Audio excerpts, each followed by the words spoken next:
we're back, folks. Welcome to another edition of Vinyl Thoughts.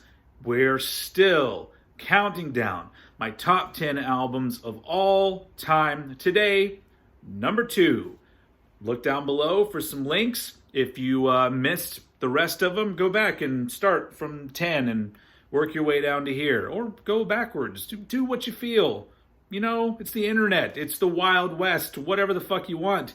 Anyway, today we're going to talk about my number 2 album of all time, which is Dirt by Alice in Chains. So, when this album came out in 1992, I was one of those young people that was fully into the grunge thing that was starting to happen. I was already really into Nevermind by Nirvana and 10 by Pearl Jam, along with all the metal stuff I was listening to. And so I remember that when Alice in Chains' first album came out, Facelift, a few years before, I remember thinking it was pretty good. You would see the Man in the Box video on MTV a lot, and it was a good song, but overall the album wasn't anything that really grabbed me. And then I remember one of my good friends bought Dirt when it came out, and he was really like, okay, dude, you gotta fucking hear this album. And I think maybe I got a dubbed copy of it first before I went and bought my own. But as soon as I heard this fucking record, I was all over it, because it was more of a metal album, like a heavy but melodic album. It was, but heavy. I'm using the word heavy, like there's heavy metal and there's songs that have loud distorted guitars and they're fast and they're aggressive. But this album was fucking heavy. And yeah. And but not only that, I wanted to sing along with every lyric. And yeah, there's so many amazing things about this record.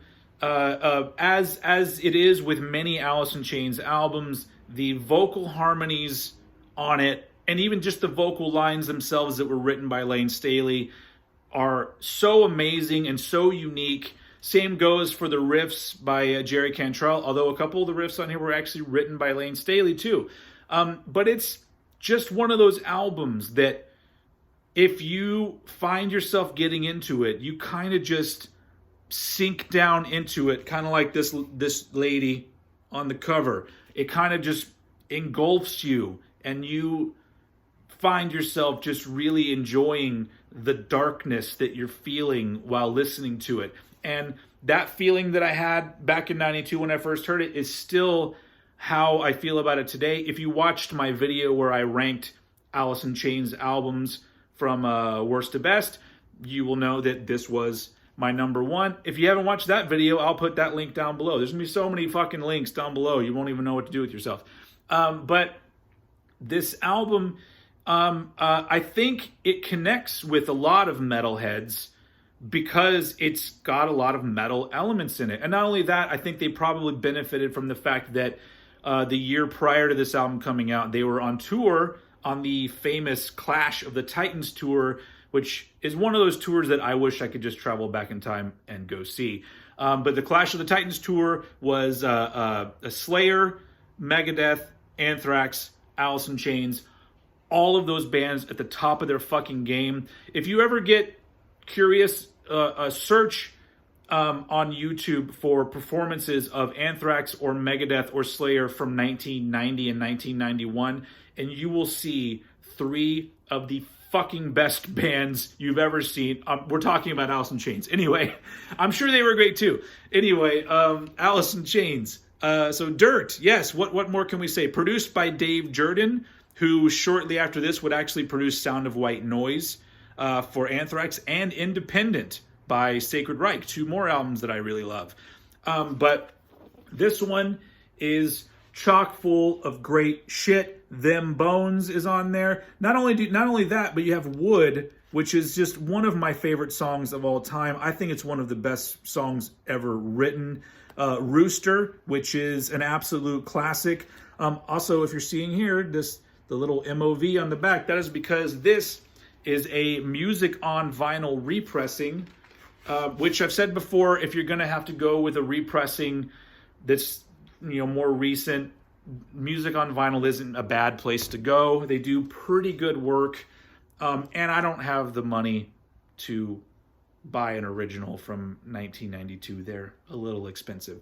So here's the inner sleeve of this. They've recreated it pretty damn well. All of their represses do seem like they've taken a lot of time and a lot of care to actually recreate what the album looked like. So yeah, there you go. Nothing spectacular there, but it is a spectacular album, like I often say. So why is this album my number 2?